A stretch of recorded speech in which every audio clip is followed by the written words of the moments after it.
सियालकोट में मामले खसूसी वज़ीर आला पंजाब डॉक्टर फरदौस आशिक अवान ने डिप्टी कमिश्नर के कमेटी रूम से मीडिया नुमाइंदों से खिताब करते हुए कहा कि अदालतों का मफरूर लंदन में बैठकर खाली कुर्सियों से खिताब कर रहा था, जबकि मीनारे पाकिस्तान पर चंद 100 के अलावा कोई इनका बयानिया नहीं सुन रहा था। मजीद उनका क्या कहना था, ये देखते हैं।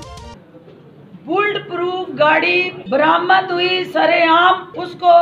कब्जे में लिया गया। वो गाड़ी जो नवाज शरीफ के कब्जे में थी और उसे जेल गए हुए कई माह गुजर गए, लेकिन ये बेनामीदार किरदार जो है वो अपने ज़ेरे इस्तेमाल उसको रख के सरकारी खजाने को लूटने की जो लत पड़ी हुई है, जो सरकारी वसाइल पे डाकाजनी करने का उनका मशवरा रहा है, जिस तरह से कौमी वसाइल और दौलत को नाना जी की दुकान समझ के उस पे हाथ साफ करने वाला ये गिरोह जो है, उन्होंने वो बुलेट प्रूफ गाड़ी समेत दीगर अभी तोशा खाना के बहुत सारे कीमती